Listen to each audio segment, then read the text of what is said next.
I'm Will from Venture to Rome, and welcome to my backyard, the Owyhees. I'm out here with Chris today because we are documenting and mapping a new long-form route that's going to go all the way across and all the way up Idaho. I cannot wait to show you this route. We've got a lot of work to do.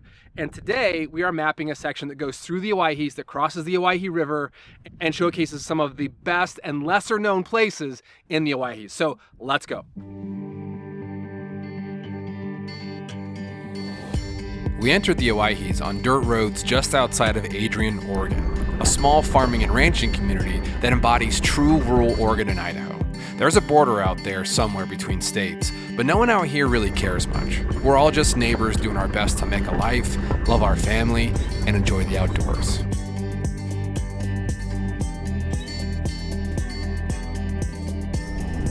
Both Chris and I feel right at home out here. We grew up in these hills. And even though neither of us had been on this particular road, it felt very familiar.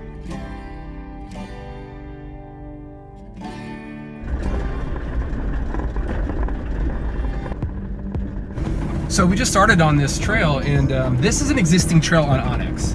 So these next kind of, I don't know, maybe 95 miles or so are really trails that have already been mapped on Onyx, and that's kind of because there's not really anything new under the sun out here. Like, you know, people have definitely been off-roading out here for a really long time, and most of the trails are known, and in this case they've been put on Onyx already. So we're just enjoying the drive, knowing that this track should go through. I mean, you never know when you get on these roads. They're still not driven very often. Like, you know, there's probably a couple hundred people who come through a year at the most. And so, you know, you never know what you run into because the seasons change the road, and sometimes things are gated and closed and all that.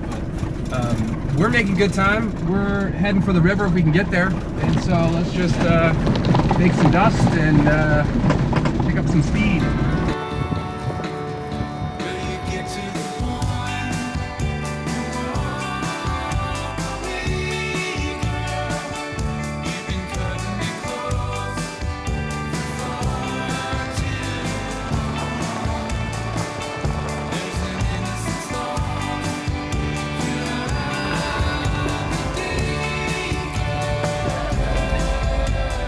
I'm not actually sure what these pipelines are technically called, but growing up we just called them flumes, water pipes making it possible for farmers and ranchers to live and thrive out here in the high desert. This particular flume helps supply water to over 105 acres of land between Homedale, Idaho and Ontario, Oregon, where Chris and I both graduated high school.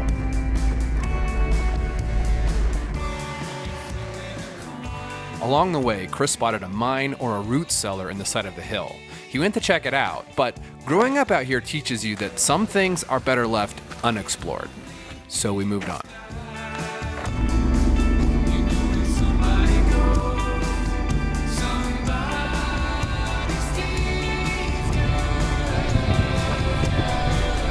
Before long, we came to our first of what would be many river crossings on this trail. But this one turned out to be a little more interesting for a few reasons. I should probably walk it because we've never driven this before, so I'm going to go just step out and see how it is. It seems pretty shallow. Like, yeah. It's pretty flat. It's not getting any deeper. You can hear the rock hit when I threw it in. It hit pretty immediately. It's like 60% of the way through that looks a little bit deeper. That's got me a little worried. It's gonna be good, Chris. Here's some folks down the river. Moving pretty good. Oh, hi. So, there's people over there. That's a little weird. Oh, sorry. Yeah. Maybe they're just camping. Maybe we can just roll through.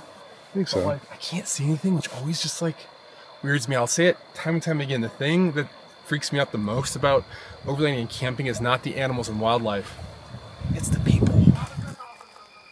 So I was gonna pop the drone for this water crossing because, you know, everybody loves a good drone shot on a water crossing. It's a really beautiful river.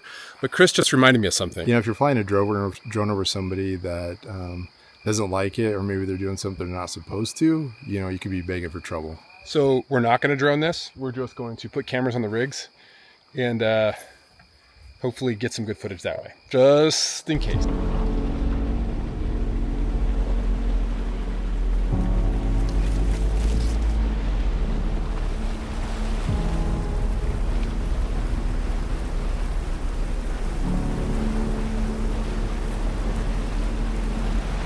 What we found on the other side of the river was not something we should put on camera. So we stayed tight and left the area immediately just to avoid any potential conflict.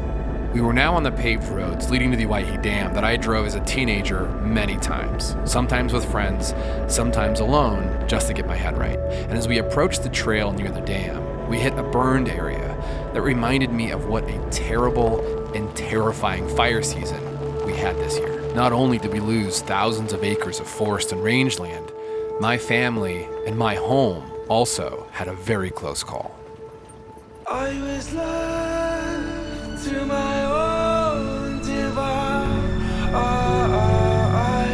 I think we should pack up. I think we should pack up. Many days fell away with nothing to show.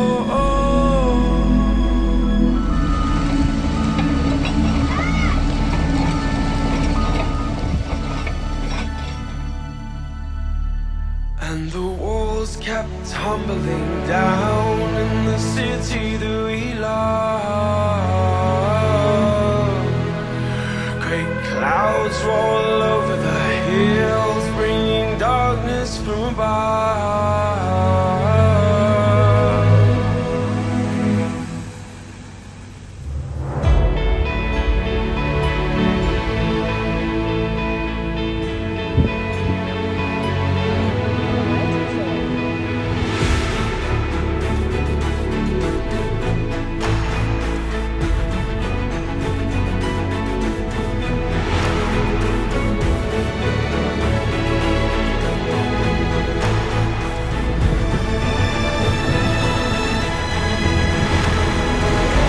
Driving through this burned area and reflecting on my own experience reminded me that everything has its time. So filling whatever time you have with what you love is the secret that some of us find out too late.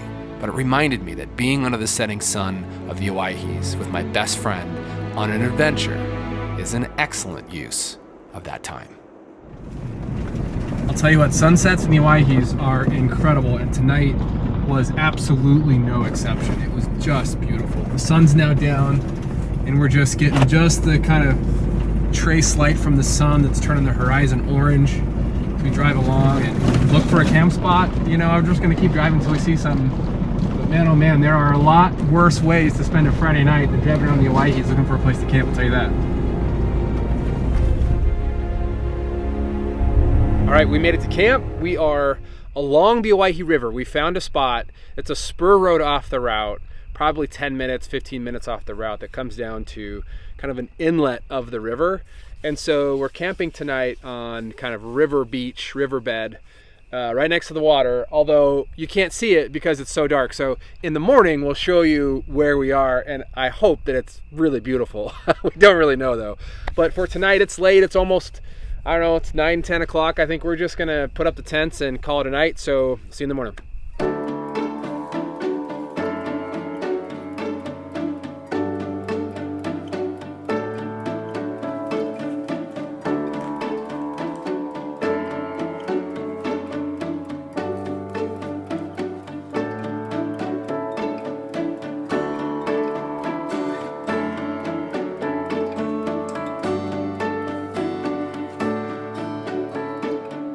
Good morning from the Owyhee River, or more accurately, I should say, the Owyhee Lake, because we're still in the area that's used as recreation for boating and things like that. There's actually some houses or cabins close by that we didn't see last night that we can see a little bit better this morning.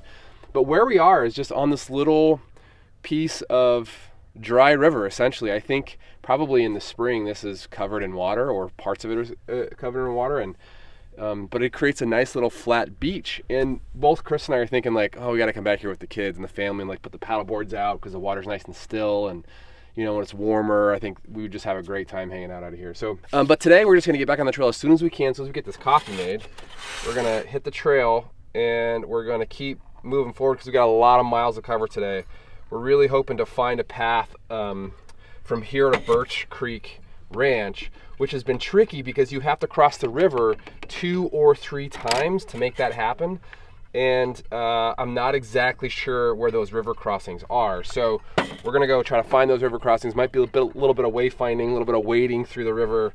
But in my opinion, and I think Chris's too, that makes for a good day on the trail. Chris, what do you think about finding those river crossings? Think we can do it? I think so. I'm pretty hopeful. It's something that kind of stymied us last time when we were out there, and so we did a little bit of research. So I'm pretty hopeful. I really like the idea of reaching Birch Creek Ranch from this direction. So I think that's going to be pretty awesome. And who doesn't love a good water crossing or 2 or 3? Or 3! One of the things I love about traveling with Chris is how light we've both learned to camp. Just a few pulls, snaps, and clicks, and we're ready to roll. I love a slow morning too, but it's nice to keep it simple when you want to get an early start.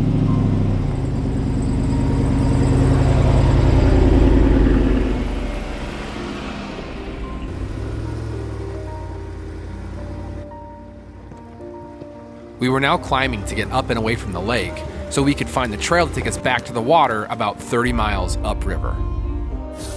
We were still in the early morning light, which meant the Owyhee hills and mountains were casting long shadows. But as anyone who's been out here will tell you, you can't hide from the Owyhee sun for long.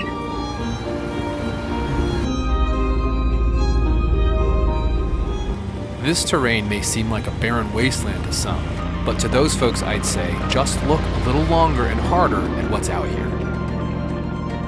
The brown hills and sagebrush are like a canvas for the desert colors that pop out at you. The scarcity of water creates beautiful juxtapositions at drainage points, and the hills seem as individual as people, with different shapes, sizes, and colors.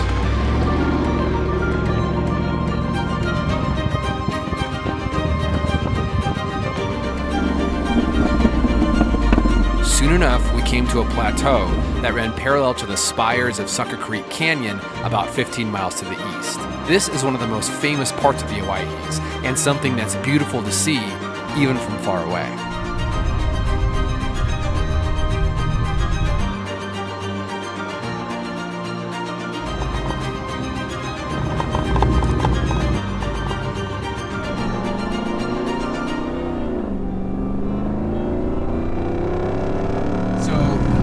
It is a beautiful morning in the Owyhees, and we're on a road that's just a pleasure to drive. So we think we're about 30 miles or so from Birch Creek, and my hope is we can get there in the first half of the day. If you are not a subscriber, it would be so rad if you subscribed. We are spending a lot of time and effort and money doing these trips, mapping these trails, and you know, there's no way this video is going to pay for the expenses to do this trail and make this route up and around Idaho. And so, you know, subscribers really help, because the more people who subscribe, the more people who watch, and then I can, you know, get a little bit more revenue from YouTube and all that stuff. And so if you haven't subscribed, I'd super appreciate it. It really helps the channel a lot. And plus, you'll be first to know when we launch a new route or launch a new trip video or info videos and educational videos. So I would super appreciate that. Okay, back to driving. We were now getting closer to the water. One of the craziest parts of this area is how dramatically different life on the river is versus up higher. It's one of the reasons most of the old homesteads are found close to the river, which makes for excellent exploring. But first, you gotta get down there.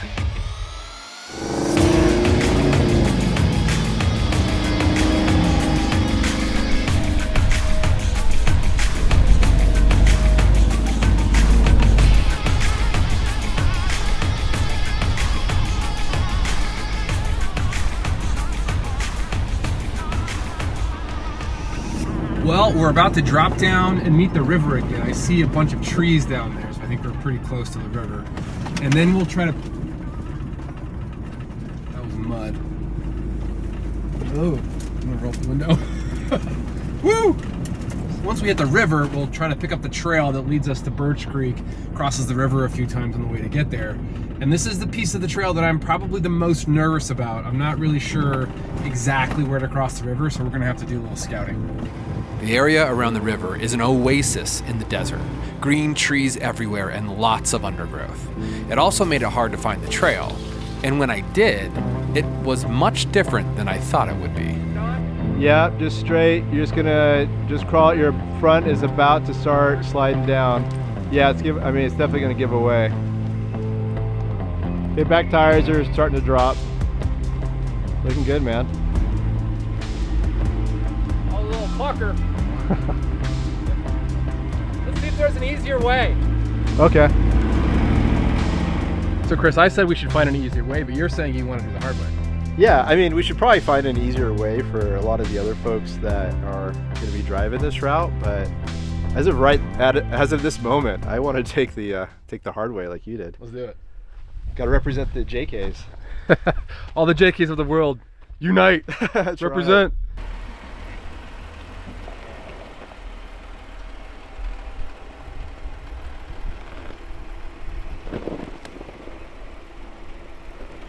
That is a little comfortable. Yeah.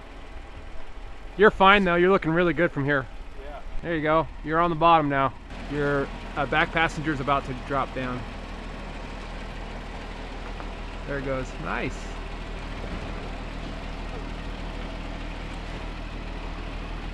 So no surprise, Chris did great. But we do want to find just a little bit easier path down for other people who might take this.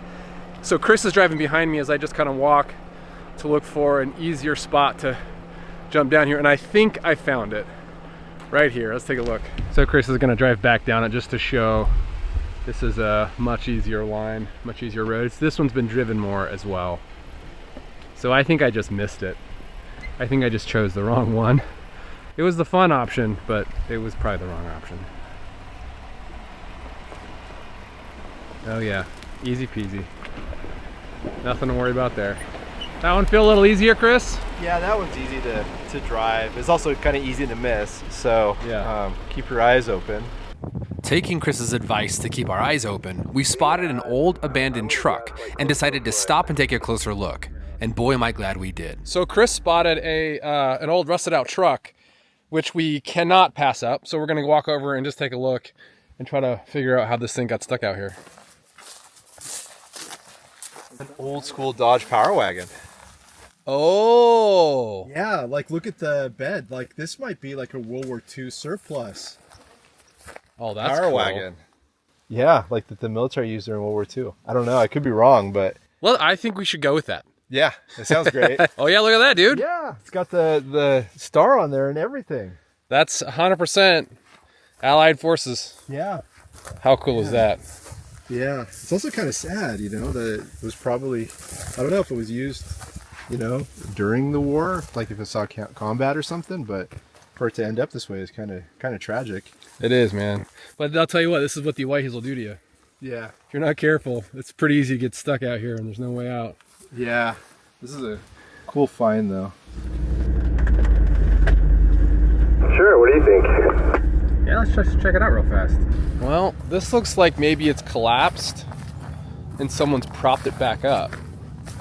It'd be some kind of a animal shelter or camping shelter. You know, it looks like it was a full house at one point because there is a fireplace in there. Like somebody recently did that. Like, I mean, Yeah. that's interesting though. Like somebody might, you know, Be staying out here might camp out here for a little while. I mean, it does offer good shelter if you're okay living in a murder cabin for a night or two. Yeah, I don't know. Like seeing some of these posts that are holding up the. Yeah, they're a little cattywampus. It gives me a little. Yeah, I think I'll just stick with my tent. Yeah. Comes with a bed if you want. Look at that. Free room and board until you're murdered in your sleep. All right, Chris is taking lead now, so he can practice driving and navigating with Onyx. So he recently downloaded Onyx and is just kind of getting used to using it. And so, you know, the thing I like the most, which is he's gonna play with right now, is that on Onyx, the CarPlay works really well. So, you know, I had some issues with other mapping softwares and their CarPlay interface, but the Apple CarPlay with this is really, really nice. So I can keep the you know, the stereo screen kind of at a certain zoom level, and then I can use my phone if I need to get really, really close or zoom way out, so I can kind of have two screens to go back and forth with. But it's really nice that it just works every time, and it's really easy to zoom in, zoom out, move it around. And so hopefully Chris will get some practice at it and get good at it. But should he make a wrong turn, I get to give him a hard time for it, because that's usually me. Looks like we're getting pretty close to one of the water crossings here. 2.5 miles. So far, we've done a lot of exploring, but not much water crossing.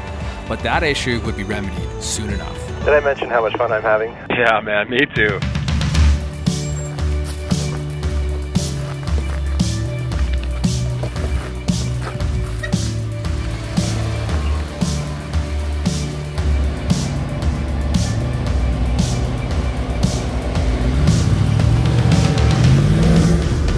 Lush green landscape was a welcome change in the scenery, but we were both excited to see the next stretch of river. This part of the trail slowly works you right up to the river's edge, all the while being surrounded by classic Owyhee desert mountains, framing the skyline in beautiful and interesting shapes.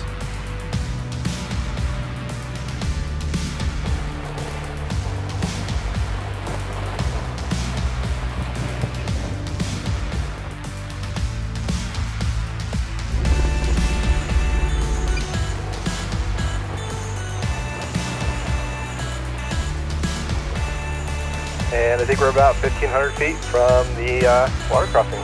This isn't it, is it? It is.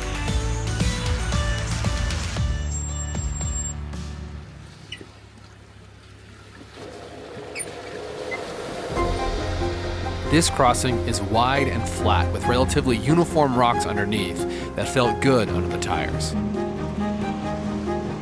However, it's quite long, and when you're in the middle of a wide river, there's a point where you just want to get to the other side to make sure everything's okay.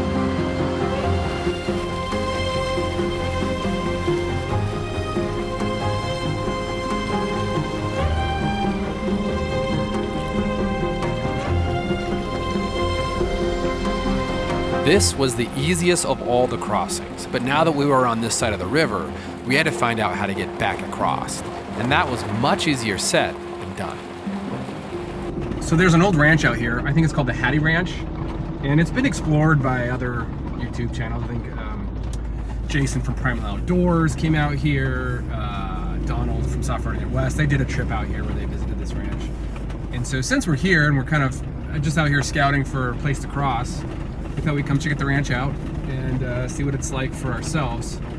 But I just gotta say, I love these old homestead type ranches out here in the Owyhees. I mean, it took a very hardy person to come out here and try to make a go of it. And it's no wonder to me that there's no one here anymore, because it's a real hard life. There's actually a sign right here that tells a little bit more of the history, so let's get out and take a look. So the Hattie Ranch is a cattle ranch, so we've learned from the sign. And it was purchased by the U.S. Bureau of Reclamation in the late 20s because they were building the Owyhee Dam, which is, I don't know, maybe 30 miles downriver from here. It's kind of where we started the trek, was right near the base of the Owyhee Dam, and they wanted to buy this property as a buffer for that dam. And so it looks like there's a bunch of structures left, stone houses and outhouses and maybe some sheds and things. So let's go take a look. Hattie Harrel was a two-time widower and mother of two that ran this ranch on her own until selling it to the Bureau of Reclamation. She came here from Arkansas with her two kids and married Barney Harrel, who then died and left her the ranch to tend. She and her two kids managed the ranch from 1920 until roughly 1930, when they all moved to Ontario, Oregon. This is especially impressive when you consider they only made supply runs to Vail, Oregon a few times a year. The small house has 2 rooms, a kitchen, and a lean-to porch where the kids slept most of the year, with extra blankets in the colder months. Hattie and her kids are a testament to the strength of character we don't see often enough today. Pride in the life you choose, even when it's hard. What do you think of the Hattie Ranch? It's hard to think that this place was an active ranch less than 100 years ago, which I know for some people seems like a long time, but if you really think about it, it really wasn't that long ago. There are no more people, but there are still cattle Yeah, there sure are. until dinner. So I'm just flying the drone, not for camera purposes, but to see if we can find that water crossing. You know, I was looking on Google Earth and on the Onyx satellite layer, but you can never really trust those because the picture was taken at a point in time. And I didn't really see any way to get down to the river. And so I'm just gonna fly around. Chris is gonna look over my shoulder, and we're both gonna look at this screen to see if we can find the place to cross. There's like more drainages and there are tracks down there. That looks like an entry point, right? Yeah. Because of the way that there's no vegetation right there, like that's usually an entry point. I'm not really seeing a path down to the bank. So I'm gonna keep looking. And let's take a look at the water. It looks deeper than the ones we found. It looks a little deep. So I think this is the place, Chris. Ooh, look at that. What's that? Well, I think I have enough information to at least drive over there. Yeah, so we can scope it out a little Yeah, a bit. couple areas here on this bank where you could enter. And so I think we just need to get over there and kind of get out of the rigs and walk the river. And really, I think we'll see more when we're actually like on the riverbank. I am just scanning for tracks. Thought I saw something we drove in. I do see something down there. It's running along the bank. So the trick is going to be from getting up here down there. Ooh, Chris, I think I found tracks here. I'm going to take them and see what happens. All right, do you want me to follow? Yes, I do want you to follow. This is definitely a road. Yes, I think I found it. All right. I think I'm gonna pull up here on the riverbank and just walk it, see if I can find where we're supposed to go in. So over there you can see, that's the road on the other side of the river that we scouted last week. And then this has been a mudslide, who knows how long ago, where that part of the mountain just came off. And there's still a trail that goes across there, but it's not drivable by a four-wheeled vehicle, probably just by like a motocross bike or something. So we're looking for the crossing. It looks like there at one time was kind of a way in right here. That's kind of what it looks like. Let's walk over and see. It's really hard to tell though because this is like just so overgrown because it's on the river. But I do see what looks like, possibly some tire tracks over here. The problem is that everything grows back so fast that even if there's something here like a year ago or 6 months ago, there's a good chance that it's grown back. But this looks to me, I'm just looking at it here, that looks like there's signs that someone has driven this, relatively recently. Looks like, we can kind of make out tire tracks. So I think this is probably the point. And then you can see right across the river, right over there is where you would connect on the other side. And we've driven that, so we know we can get up from there. It's just getting across. So I think probably I should walk it. I think you'd probably come in right here and then try to work your way back downstream. It's out in the middle that looks a little deeper here. This is deep, dude. I don't think this is the spot. What? It's up to my waist almost. Yeah. Let me walk up river a little bit and see if there's a better place. I wonder if it's right here. Yeah, up a little bit. Try to get over there and cross. Yeah, a little further upstream. Tell you what, cools you off. I bet. Cools you off from the middle out. This is a lot shallower. Do you think if we went in right here and drove up and then over? Well, it's getting deep. What's the word, Willis? I think this is it. I have a plan. I think it will work for both of us, Chris. Okay. There was a deep spot that was over my knee, Uh-huh. but I think we'll be okay. Yeah. I think we have enough momentum. Mm-hmm. I think height will be fine. It's just the current's pretty strong right in there. Yeah. So let's give it a shot. Okay.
float. That was not comfortable.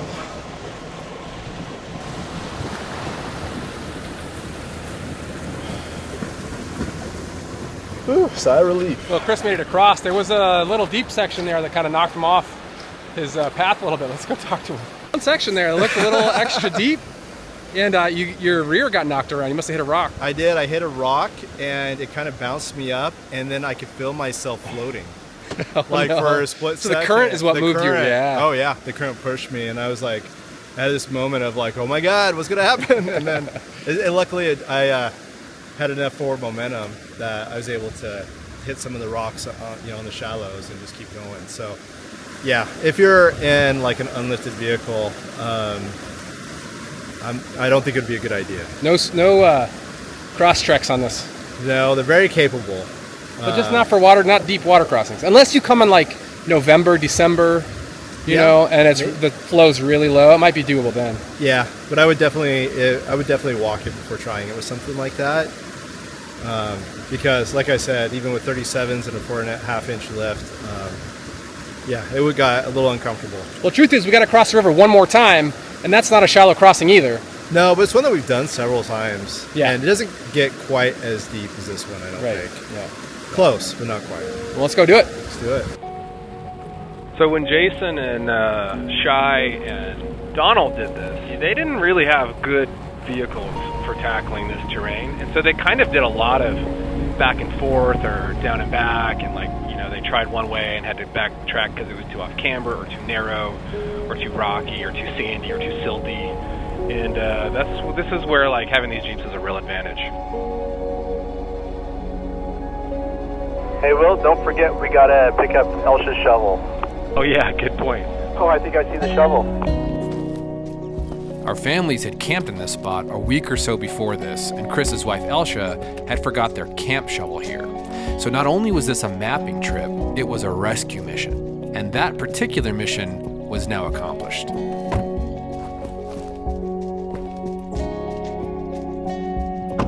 We have a successful shovel recovery. So awesome, dude. I was pretty sure no one else had been out here, but it's nice to know that for sure. There's another ranch up here. Why don't we just take a quick peek at it? You bet. This is the Griffith Ranch. William Griffith immigrated from England in 1883 and homesteaded this land in 1917 until moving to Hermiston, Oregon in 1929. This ranch raised horses and cattle, and at one point was a moonshine operation. This is also the place where an out-of-gas airplane had to make an emergency landing, which turned out to be the plane being used to film Northwest Passage with Spencer Tracy as the passenger. With 2 water crossings down, we still had 1 more to go, but we were now in familiar territory and had driven these roads before, so we knew what we were getting into. But sometimes knowing what you're going to see doesn't make it any less beautiful when you see it.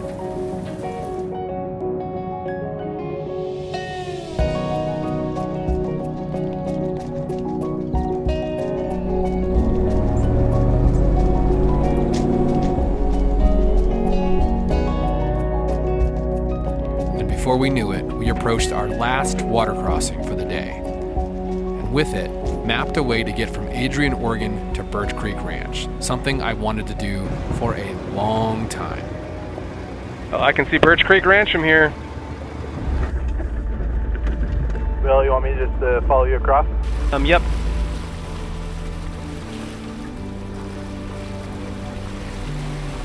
Three water crossings, each leading to 3 homestead ranches that are only about 6 miles apart, all connected by the Owyhee River. This part of the trail is so steeped in history with so many stories, we'll never find out everything. But for a couple of guys who grew up out here, it feels more like a connection to our roots, even if we're not related to the folks who used to live here.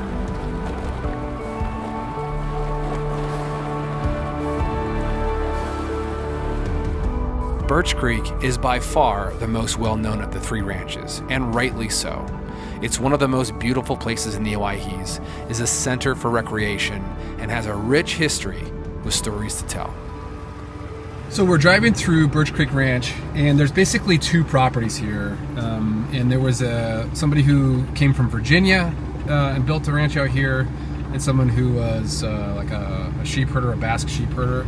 And so there's kind of two properties along the river here, and they kind of had a little co-op. I think that, you know, they lived close to each other, they helped each other out. The Basque guy like died in a horrible accident from falling from his wagon or something, which is just terrible. The Virginian, I think, just wound up selling and kind of moving, and that this property was then kind of combined into one, and had a couple private owners, and then now it's maintained by the Forest Service, I believe, and there's structures you can come take a look at. It's really neat.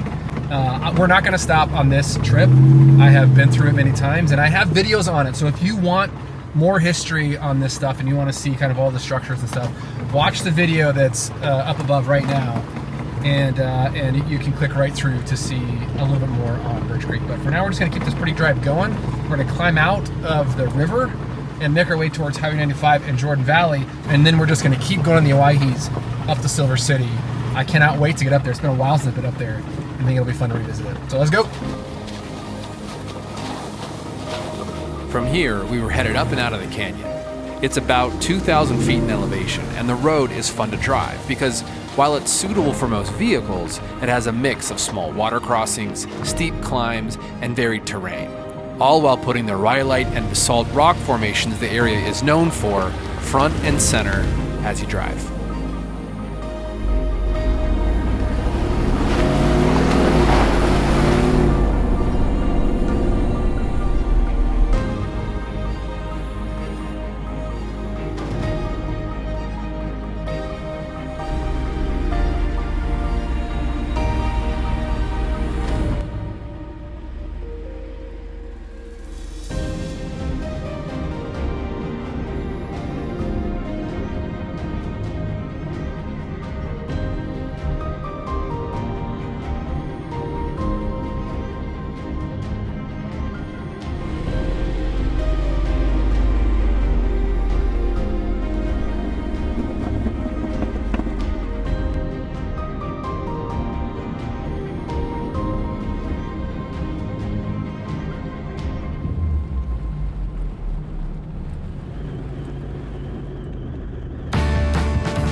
After the climb up the canyon, you are rewarded with wide, flat, maintained dirt roads that made our next section up to Silver City seem like it was going a lot faster.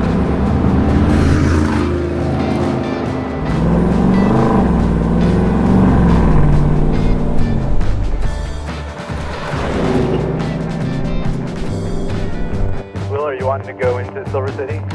I mean, yeah, I think we should at least drive through it.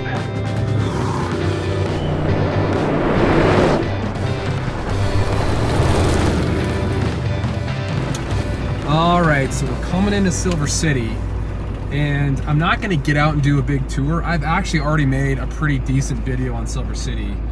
And so if you want more info on Silver City, where I kind of get out and talk about some of the history of the buildings and the graveyards and all that stuff, there's a video, I'll put a link to it up on the screen right now. So I think Silver City is one of the best preserved ghost towns, if you want to call it that, in the entire country.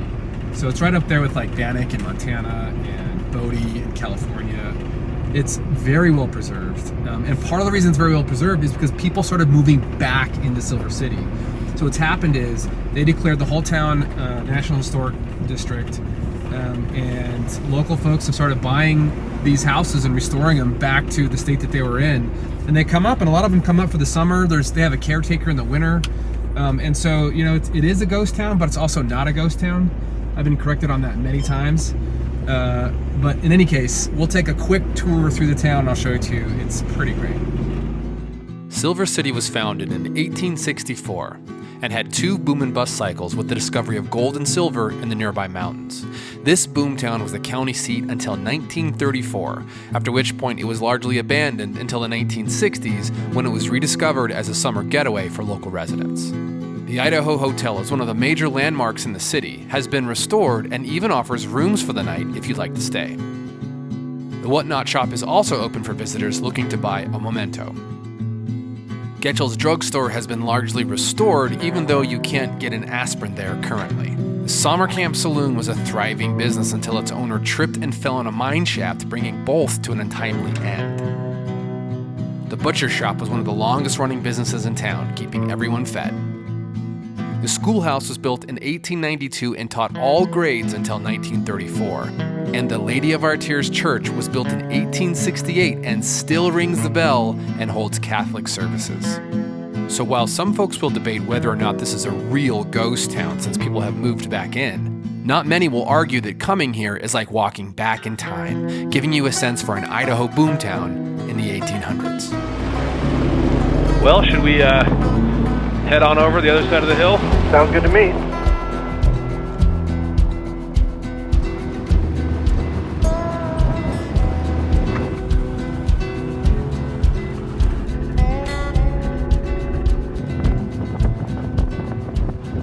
Okay, so we are heading down to look for a place to camp. It's about 6:25 or so. And so we're around this area called Succor Creek.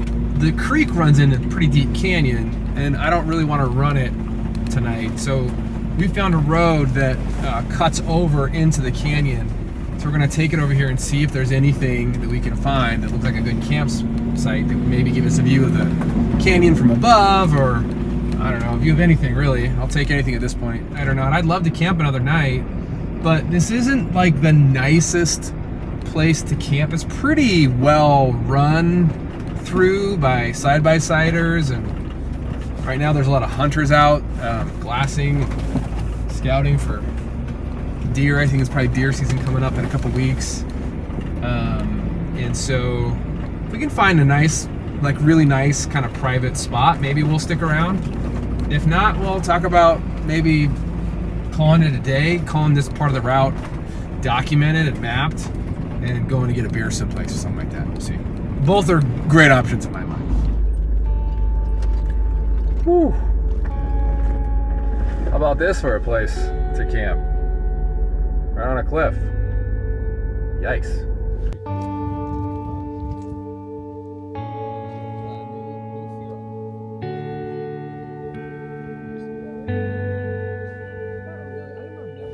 So right there, it looks like there's maybe an eagle's nest or something.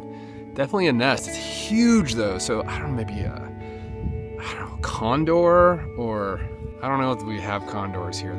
What's the other really big bird that's like a scavenger bird? Like a vulture? Vulture, yeah, maybe a vulture. I don't know.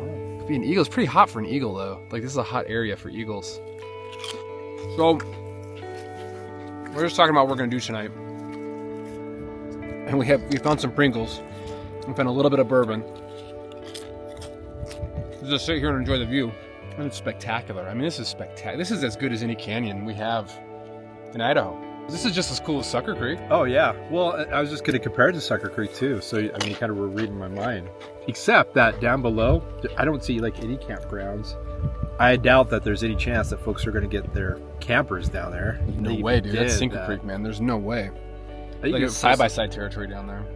However, Kate just fractured her ankle, so she's not super mobile. So we're gonna drop a pin in this, and we're gonna put a pin in this trip and in this video. Ooh, you see how I did that? Oh, that was. That's why you're professional. That was pretty mediocre. So this section of the Idaho route, we're gonna call it done. Next, we'll start working on the other sections, and they're just fantastically beautiful parts of Idaho. It's really fun to start in the desert with all these cliffs and water crossings and things, and then work into the mountains. So we're going to be working on that next. I don't know how long it's going to take us. It might take us all year to do it because Idaho's huge. It's probably like a 1,400 mile route when it's all said and done. Yeah. But can't wait to share the progress of making this route with all of you. So thanks for watching.